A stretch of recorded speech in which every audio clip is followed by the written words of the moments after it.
Selamat hari Minggu adik-adik. Kita akan memulai ibadah kita. Mari kita bangkit berdiri. Kita satukan hati kita. Kita berdoa. Di dalam nama Allah Bapa dan nama anaknya Tuhan Yesus Kristus dan nama Roh Kudus yang menciptakan langit dan bumi, kasih karunia dan damai sejahtera menyertai kamu sekalian. Amin. Marilah kita sama-sama berdoa. Ya Yesus Kristus Tuhan kami, lihatlah dan datanglah kepada kami yang bersekutu di sini. Kami ini adalah umat gembala-Mu. Berilah kasih karunia dan kehidupan kepada kami. Amin. Adik-adik dipersilakan duduk kembali. Kita bernyanyi. Kita angkat pujian semua baik.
Yesus mendekati mereka dan berkata, "Kepadaku telah diberikan segala kuasa di surga dan di bumi. Karena itu, pergilah, jadikanlah semua bangsa muridku, dan baptislah mereka dalam nama Bapa dan Anak dan Roh Kudus." Mari kita berdoa. Ya Allah Tritunggal, Allah Bapa, Anak, dan Roh Kudus, kami berterima kasih kepadamu karena Engkau yang menciptakan kami dengan kuasa firman-Mu dan yang menguduskan kami dengan kasih dan kemurahan-Mu yang besar. Lindungilah kami di saat menghadapi bahaya dan pencobaan. Hiburkanlah kami di saat kesedihan datang melanda hidup kami.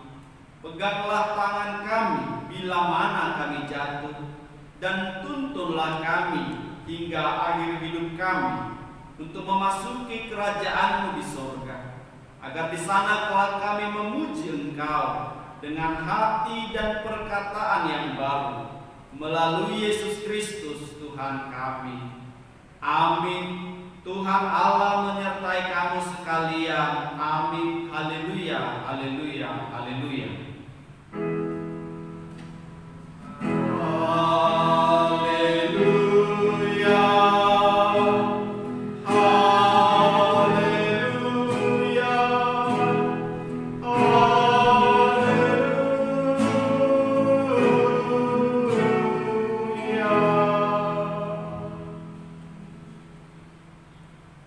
Marilah kita mendengarkan pembacaan firman Tuhan dasar titah.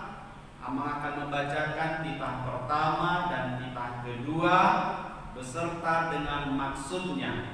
Mari adik-adik sekolah minggu mengikutinya dengan baik. Titah pertama. Akulah Tuhan Allahmu, seru Tuhan kita. Tidak boleh ada Allah lain kecuali Aku. Maksudnya adalah kita harus lebih takut, lebih kasih, dan lebih yakin dan percaya terhadap Allah daripada terhadap segala-galanya. Titah kedua, jangan perbuat bagimu patung yang menyerupai apapun yang ada di langit atau yang ada di bumi atau yang ada di dalam air untuk disembah atau bertakwa kepadanya. Maksudnya adalah kita harus takut serta kasih kepada Allah. Sebab itu jangan bersembah sujud kepada Allah lain atau meminta kehidupan daripadanya, dan jangan memanggil roh-roh atau berkeyakinan kepada tenungan-tenungan datu, dan jangan yakin kepada benda-benda yang sakti. Amin. Demikian firman Tuhan, pembacaan dasar kita serta maksudnya. Marilah kita berdoa sama-sama meminta kekuatan kepada Tuhan. Ya Tuhan, berikanlah kepada kami kekuatan untuk menuruti segala firman-Mu. Amin. Shalom adik-adik. Shalom Kak. Coba untuk membangkitkan semangat, tepuk semangat. Semangat sekolah minggu. Yes, I am. Sama-sama kita angkat pujian ada satu satu.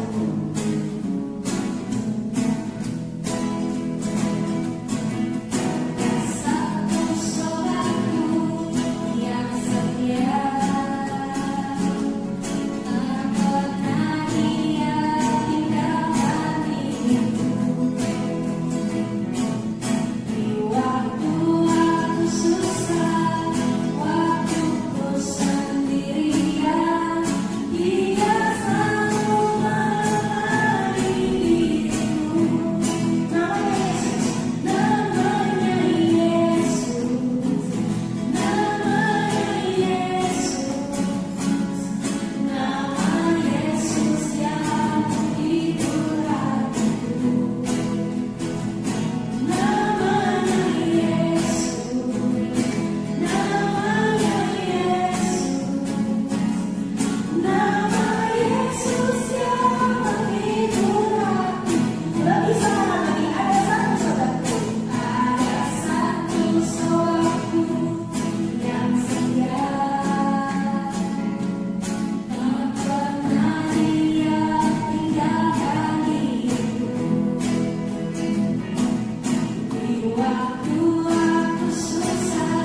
saatnya kita mendengarkan firman Tuhan. Adiknya boleh siapkan Alkitabnya, alat tulisnya, siapkan hati kita juga.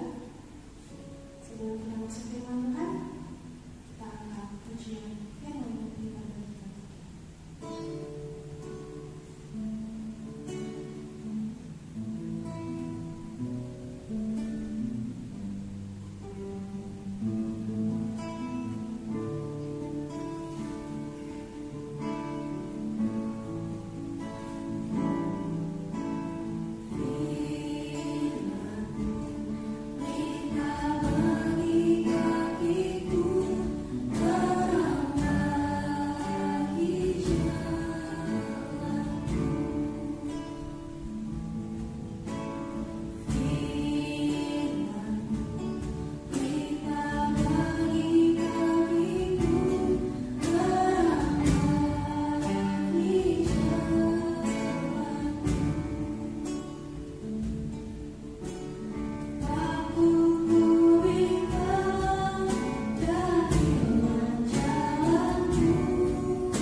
Shalom adik-adik, sekarang waktunya untuk kelas kecil mendengarkan firman Tuhan. Coba kakak mau tes dulu dan panggil kelas kecil. Kelas kecil, apa kabarnya hari ini? Dahsyat, luar biasa, yes. Karena udah dahsyat, luar biasa, pasti udah siap mendengarkan firman Tuhan kan? Yuk kita sama-sama dengerin firman Tuhan ya adik-adik ya. Siapkan hati, pikiran, mata, telinga untuk mendengarkan firman Tuhan yang akan kakak sampaikan. Tema minggu kita hari ini adalah Tuhan yang Esa. Esa itu artinya tunggal atau satu. Nah, kita mau belajar arti Tuhan yang Esa melalui kisah Nabi Elia yang mengalahkan Nabi Baal. Jadi, pada waktu itu, bangsa Israel dipimpin oleh raja bernama Raja Ahab. Raja Ahab ini memiliki seorang istri bernama Izebel. Jadi Ahab bin Omri memiliki seorang istri bernama Izebel. Nah, Raja Ahab ini sangat turut sama istrinya sehingga mereka menyembah dewa Baal. Bahkan ya adik-adik, ini kakak kenalin dulu. Nih Raja Ahab dan istrinya Izebel. Raja Ahab ini raja yang paling buruk dari raja-raja sebelumnya, raja yang paling jahat dari raja-raja sebelumnya. Karena bahkan Raja Ahab ini menyuruh pasukan-pasukannya untuk membunuh nabi-nabi Allah. Nah, Raja Ahab ini mendirikan kuil dewa Baal di Samaria. Nah, akhirnya adik-adik, Tuhan Allah memerintahkan Elia untuk memberi nasihat kepada Ahab. Setelah mendapat perintah itu, akhirnya Elia bertemu dengan Raja Ahab. Nih, adik-adik. Akhirnya Elia menemui Raja Ahab dan berkata, "Demi Tuhan Allah Israel, aku berkata kepadamu bahwa tak akan ada embun atau hujan turun di negeri ini." Kalau hujan tidak turun artinya kering. Jadi terjadilah musim kemarau yang panjang di Israel. Nah, adik-adik, karena musim kemarau yang panjang terjadi di Israel, akhirnya rakyat Israel tidak dapat minum dan tidak dapat makan. Mereka nggak bisa makan kan, nggak bisa minum karena hujan tidak turun. Akhirnya, tetapi Elia masih dipelihara oleh Tuhan, yaitu Allah memerintahkan Elia untuk pergi ke Sungai Kerit, yaitu Sungai Kerit itu di sebelah Sungai Yordan. Jadi Elia pergilah ke Sungai Kerit. Di situ kau akan mendapatkan minum dan di sana burung-burung gagak akan kuperintahkan untuk membawakan daging untukmu setiap hari. Nah, di situ akhirnya Elia pergi ke Sungai Kerit. Elia pergi ke Sungai Kerit, minum air Sungai Kerit, dan Nabi Elia mendapat makan yang diperintahkan oleh Tuhan lewat burung gagak. Lalu setelah 3 tahun lamanya Allah memerintahkan Elia untuk menemui Ahab. Tuhan bilang, "Pergilah dan perlihatkan dirimu kepada Ahab, sebab aku akan menurunkan hujan di muka bumi." Maka Elia pun pergi menuju tempat Ahab berada. Lalu Elia bertemu dengan Ahab. Tetapi, Raja Ahab bukannya sadar. Raja Ahab malah menyalahkan Elia. Raja Ahab bilang, "Kaulah yang telah mencelakakan bangsa Israel." Padahal kan bukan. Lalu Elia bilang, "Kaulah yang telah mencelakakan Israel karena telah mendukakan hati Tuhan." Lalu Elia bilang sama Raja Ahab, "Kumpulkanlah semua rakyat Israel di Gunung Karmel." Di sana Elia berkata kepada rakyat Israel, "Sampai kapan kalian akan bercabang hati? Kalian ingin mengikut Allah atau mengikut dewa Baal?" Lalu rakyat Israel hanya diam saja. Dia tidak bisa menjawab pertanyaan Elia. Akhirnya Elia menantang nabi-nabi Baal. Ada 450 nabi Baal dan Elia hanya seorang diri. Tadi kan sebelumnya udah dibilang waktu itu Raja Ahab sudah memerintahkan pasukan-pasukannya untuk membunuh nabi-nabi Baal. Akhirnya Elia seorang diri menantang 450 nabi Baal untuk berlomba, katanya. "Hanya tinggal aku nabi Allah dan kalian berjumlah 450 orang." Nah, menyuruh mereka untuk mengambil 2 ekor lembu dan sembelihlah. Lalu kita buat korban bakaran dan tidak boleh ada yang menggunakan api. Kalian panggil Allah kalian untuk memberikan api dan aku juga akan melakukan hal yang sama. Akhirnya mereka menyiapkan lembunya dan mereka membuat mezbah korban bakarannya, dan akhirnya dewa-dewa Baal, nabi-nabi dewa Baal memanggil dewa Baal. Mereka meminta kepada dewa mereka untuk menurunkan api kepada korban bakarannya. Tetapi kira-kira ada nggak adik-adik? Iya, nggak ada. Mereka menunggu, tetapi tidak ada sedikit api pun yang membakar korban bakaran itu. Lalu saatnya untuk Elia. Elia menyiapkan korban bakarannya. Bahkan Elia menyuruh orang itu untuk menyiram kayunya. Ini Elia mempersiapkan mezbah korban bakarannya. Ini menyuruh orang untuk menyiram kayunya. Kenapa disuruh siram? Padahal adik-adik tahu ya kalau misalnya kita mau membakar sesuatu, kayunya harus kering. Tetapi ini malah Elia menyuruh untuk menyiram kayunya sehingga kayunya basah sampai 3 kali disiram. Lalu Elia berdoa kepada Tuhan, "Ya Tuhan Allah Israel, hari ini tunjukkanlah bahwa Kau benar-benar Allah di tengah-tengah Israel. Jawablah aku ya Tuhan, jawablah aku." Kemudian api kilat turun dari langit dan api kilat turun dari langit dan membakar korban bakarannya sampai habis.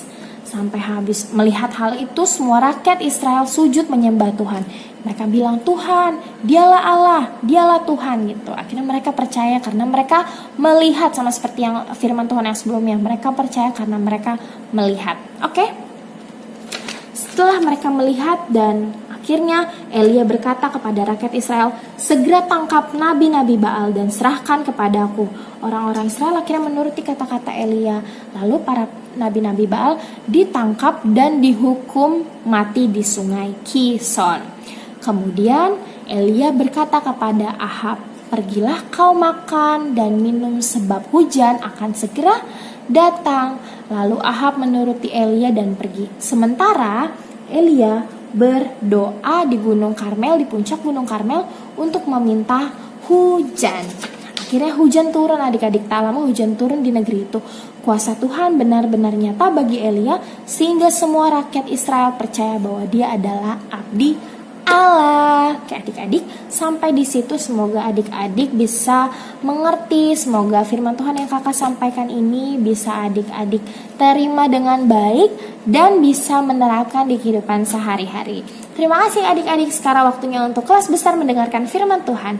Selamat hari Minggu, sampai ketemu di minggu depan. Shalom adik-adik sekolah minggu. Apa kabar kalian semua? Ya, semoga sehat-sehat selalu ya. Mengucap syukur kepada Tuhan Yang Maha Kuasa atas berkat kasih karunia-Nya. Di pagi hari ini kita masih diberi nafas kehidupan sehingga kita bisa bangun pagi dan melaksanakan aktivitas kita seperti biasanya. Ya walaupun di minggu hari ini kita belum bisa melaksanakan kegiatan ibadah sekolah minggu di gereja, tapi setidaknya kita masih bisa menikmati ibadah sekolah minggu melalui media daring. Ya di sini bersama Abang ingin menyampaikan sedikit tentang firman Tuhan. Di minggu tanggal 7 Juni 2020, yaitu Minggu Trinitatis, dengan tema Tuhan yang Esa. Mari kita lihat Alkitabnya dari dari surat Paulus ke jemaat di Korintus, yaitu 1 Korintus 12 ayat 4 sampai 6. 1 Korintus 12 ayat 4 sampai yang 6. Abang bacain buat mereka sekalian ya. Ayat 4, ada rupa-rupa karunia tetapi satu roh, dan ada rupa-rupa pelayanan tetapi satu Tuhan, dan ada berbagai-bagai perbuatan ajaib, tetapi Allah adalah satu yang mengerjakan semuanya dalam semua orang. Abang ulangi sekali lagi, ada rupa-rupa karunia tetapi satu roh, dan ada rupa-rupa pelayanan tetapi satu Tuhan, dan ada berbagai-bagai perbuatan ajaib, tetapi Allah adalah satu yang mengerjakan semuanya dalam semua orang. Di sini kita akan bahas rupa-rupa karunia rupa-rupa karunia. Apa sih yang maksud dengan rupa-rupa karunia? Pada dasarnya karunia-karunia itu menunjukkan bahwa karunia rohani cukup baik motivasi batin dan kuasa untuk menyelenggarakan pelayanan. Kita tahu setiap manusia diciptakan memiliki kelebihan dan kekurangan. Dan tentunya kelebihan dan kekurangan itu berbeda-beda. Kita bahas kelebihan seperti misalkan adik-adik sekalian mempunyai hobi atau karunia yang berbeda-beda satu sama lain. Contohnya misalkan ada yang suka membaca buku, ada yang suka berenang, ada yang suka bernyanyi, ada yang suka menari, ada yang suka bermain sepak bola, ada yang suka bermain basket, ada yang suka bermain gitar. Tentunya semuanya berbeda-beda. Tapi ingat, satu tujuannya, saling melengkapi demi kemuliaan nama Tuhan.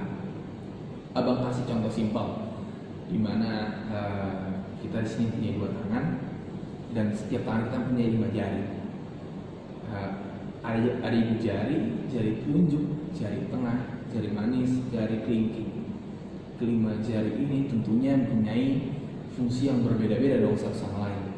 Mereka ini mempunyai karunia yang berbeda-beda satu sama lain.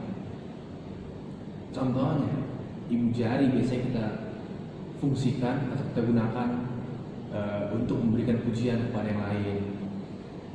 Jari telunjuk biasanya kita gunakan untuk menunjuk, begitu pun jari tengah, dan ada jari manis yang dimana sering digunakan untuk menggunakan cincin, dan begitu pun ada jari kelingking. Ya, walaupun mereka berbeda-beda dan memiliki fungsi masing-masing, dan ada kalanya mereka harus menjadi satu kesatuan agar apa yang dilakukan oleh jari-jari kita ini dapat menjadi maksimal.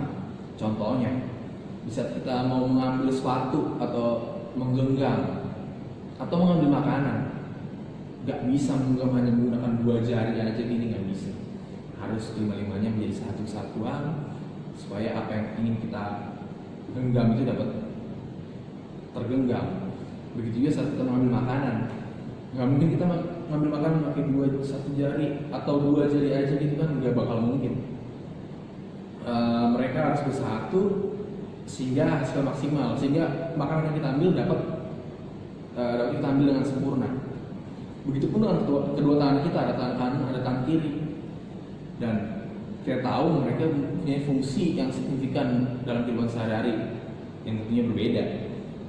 Tapi ada kalanya kedua tangan ini harus menjadi satu kesatuan sehingga apa yang ingin kita lakukan dapat berjalan dengan maksimal. Contohnya seperti bertepuk tangan mungkin kan nggak mungkin kalau bisa kita mau tepuk tangan hanya satu tangan aja, nggak bakal bisa. Harus kedua tangannya harus bersatu agar menciptakan suara dari tepuk tangan tersebut. Begitu juga dalam kehidupan di gereja. Di gereja ada jemaat, ada penatua, ada para agenda, ada pengkhotbah, ada pemusik, ada singer. Mereka mempunyai karunia masing-masing dan mereka menjadi satu kesatuan yang saling melengkapi sehingga terjadi ibadah di gereja, sehingga ibadah gereja tersebut berjalan dengan hikmat. Gimana jadinya kalau dalam satu ibadah di gereja tidak ada pemusiknya? Mungkin jadi kurang semangat nyanyinya, atau tidak ada jemaatnya. Lalu siapa yang ingin menikmati firman Tuhan dalam gereja tersebut? Begitu juga dalam sekolah minggu, ada anak sekolah minggunya, ada adik-adik sekolah minggunya, ada musiknya juga. Dan ibadah sekolah minggu itu menjadi satu kesatuan. Bayangin kalau ibadah sekolah minggu nggak ada kakak sekolah minggunya, cuma ada adik-adiknya aja. Tentunya siapa yang mau mengajari tentang firman Tuhan? Nggak bakal bisa berjalan. Ya seperti itulah. Walaupun kita berbeda-beda, tujuannya cuma satu, ya menjadi suatu kesatuan yang saling melengkapi satu dengan yang lain, saling membantu. Dan hebatnya lagi, walaupun kita tahu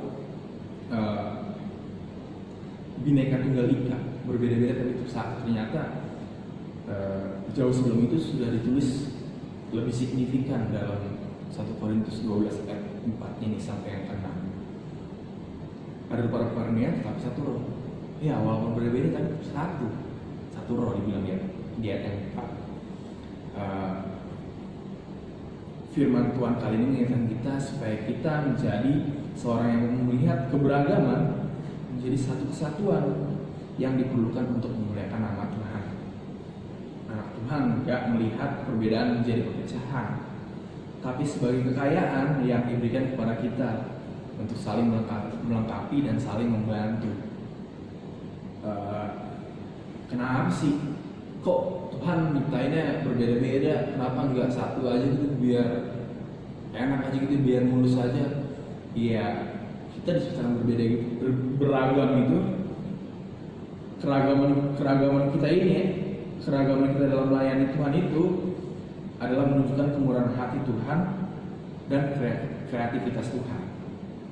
Ya, sampai di situ dulu firman yang bisa Abang bagikan. Kiranya firman yang kita dengar bisa menjadi pedoman dalam hidup kita masing-masing. Semoga adik-adik sehat-sehat selalu, diberkati Tuhan selalu dimanapun adik-adik berada. kita akhiri firman Tuhan hari ini, mari kita berdoa. Mengucap syukur kehadirat Allah Bapa atas berkat kasih karunia kepada kami. Kami masih di dalam kehidupan di pagi hari ini sehingga kami dapat menunaikan aktivitas kami itu seperti biasa ya Tuhan. Ya Tuhan, kami telah mendengarkan sedikit dari firman-Mu ya Tuhan. Kiranya firman yang telah kami dengar menjadi kekuatan dalam hidup kami, fondasi dalam kami menjalankan aktivitas kami sehari-hari ya Tuhan. Juga ya Tuhan, berkatilah kami masing-masing, adik-adik sekolah minggu, kakak sekolah minggu dimanapun kami berada, terus-mu tercurah di atas kami masing-masing, sehingga kami dapat menjalani hidup kami sesuai kehendak-Mu saja ya Tuhan. Juga ya Tuhan, jauhkanlah keluarga kami masing-masing dari segala mara bahaya, dari segala wabah penyakit apapun itu, apalagi yang sekarang lagi ramai itu wabah virus corona. Kiranya Kau jaga kami selalu, Kau jauhkan segala macam penyakit tersebut daripada kami Tuhan. Banyak dosa pelanggaran yang kami buat ya Tuhan, tapi kami yakin dan percaya oleh bulir-bulir darah-Mu Kau selalu mentahirkan kami satu persatu ya Tuhan. Layakkan kami untuk menjadi anak-anak-Mu lebih dan lebih lagi ya Tuhan. Layakkan kami menerima berkat-berkat-Mu lebih dan lebih lagi ya Tuhan. Sehingga Kau lebih memuliakan indah firman kami ya Tuhan. Kami letakkan waktu masih-Mu, terjadilah kehendak-Mu dalam kehidupan kami. Dalam nama Tuhan Yesus kami berdoa dan mengucap syukur. Haleluya, amin. Hingga di akhir ibadah kita, angkat pujian Bapa Surgawi.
Kita berdoa. Bapa kami yang di sorga, Engkaulah sumber segala berkat dalam hidup kami. Terima kasih atas segala berkat dan karunia yang Tuhan berikan kepada kami. Kami mempersembahkan hidup kami dan berkat yang kami terima kepadamu. Terimalah ini menjadi persembahan yang harum di hadapan-Mu. Berkatilah persembahan ini dan ajarlah kami mempergunakannya menyatakan kerajaan di tengah-tengah gerejamu dan untuk dunia ini. Bukalah hati dan pikiran kami agar senantiasa bersukacita untuk memberikan persembahan kudus demi kemuliaan nama-Mu. Amin. Mari kita sama-sama berdoa mengucapkan doa yang diajarkan Tuhan Yesus, doa Bapa kami. Bapa kami yang di sorga, dikuduskanlah nama-Mu, datanglah kerajaan-Mu, jadilah kehendak-Mu di bumi seperti di sorga. Berikanlah kami pada hari ini makanan kami yang secukupnya, dan ampunilah kami akan kesalahan kami, seperti kami juga mengampuni orang yang bersalah kepada kami. Dan janganlah membawa kami ke dalam pencobaan, tetapi lepaskanlah kami daripada yang jahat, karena Engkaulah yang mempunyai kerajaan dan kuasa dan kemuliaan sampai selama-lamanya. Amin. Terimalah berkat dari Tuhan. Tuhan memberkati engkau dan melindungi engkau. Tuhan menyinari engkau dengan wajah-Nya dan memberi engkau kasih karunia. Tuhan menghadapkan wajah-Nya kepadamu dan memberi engkau damai sejahtera.